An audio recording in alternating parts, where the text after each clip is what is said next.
കടുത്തുരുത്തി പഞ്ചായത്തിലെ എഴുമാന്തുരുത്ത് സ്കൂളിൽ പ്രവർത്തിക്കുന്ന ദുരിതാശ്വാസ ക്യാമ്പ് മന്ത്രി അഡ്വക്കേറ്റ് മോൻസ് ജോസഫ് സന്ദർശിച്ചു.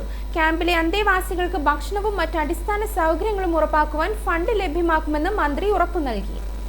പ്രദേശത്ത് സ്ഥിരമായ വെള്ളപ്പൊക്ക ദുരിതത്തിന് ശാശ്വത പരിഹാരം കാണുന്നതിനായി ഒരു മാസ്റ്റർ പ്ലാൻ തയ്യാറാക്കും. വൈക്കം കടുത്തുരുത്തി മേഖലയിലുള്ളവർ ഒറ്റപ്പെട്ടു പോകുന്നത് ഒഴിവാക്കാൻ മുടങ്ങിക്കിടന്ന മുട്ടുചിറ എഴുമാന്തുരത്ത് റോഡിന്റെ നിർമ്മാണ പ്രവർത്തനങ്ങൾ ഓഗസ്റ്റ് 10 മുതൽ പുനരാരംഭിക്കുമെന്നും മന്ത്രി പറഞ്ഞു. നമുക്ക് ഈ ഒരു ദുരിതാശ്വാസ ക്യാമ്പും ഇതുപോലെയുള്ള കൂട്ടായ്മയും വേണ്ടിവരികയാണ്.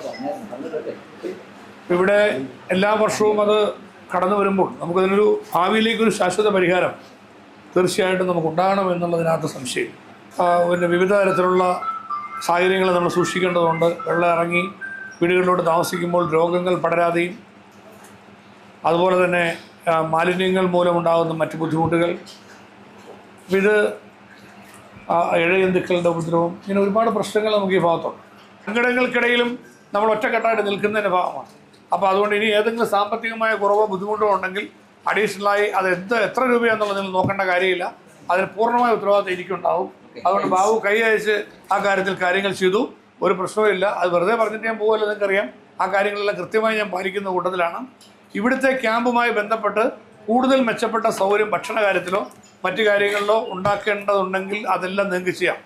അത് ചെയ്യുന്നതിനുള്ള കംപ്ലീറ്റ് പേയ്മെൻറ്റ് ഞാൻ MLA ഓഫീസിൽ ചെയ്യുന്നതായിരിക്കും. നമുക്കൊരു മാസ്റ്റർ പ്ലാൻ ഉണ്ടാക്കാം. നമ്മൾ നേരത്തെ മുതൽ ആഗ്രഹിക്കുന്ന കാര്യമാണ്. ഈ റോഡ് തകർന്നു കിടക്കുന്നത് നേരത്തെ നമ്മൾ ആരംഭിച്ച വർക്ക് മുടങ്ങിപ്പോയി. ഇപ്പോൾ പുതിയ ഗവൺമെൻറ് അധികാരത്തിൽ വന്ന് ആദ്യം നമ്മൾ പ്രയോറിറ്റി കൊടുത്തത് ഈ റോഡ് നിർമ്മാണ പ്രവർത്തനങ്ങൾ പുനരാരംഭിക്കുക. വൈക്കം കടുത്തുരുത്തി ഈ മേഖലയുമായി ബന്ധപ്പെട്ട് ജനങ്ങൾ ദുരിതത്തിലും ഒറ്റപ്പെട്ടു പോകുന്ന സാഹചര്യത്തിലായി.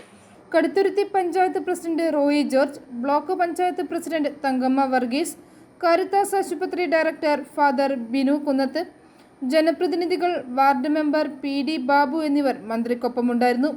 ക്യാമ്പിലുള്ളവർക്കായി കാരിത്താസ് ആശുപത്രിയിലെ പ്രത്യേക മെഡിക്കൽ സംഘത്തിന്റെ സേവനവും ലഭ്യമാക്കി. i4 news, Ettumanoor.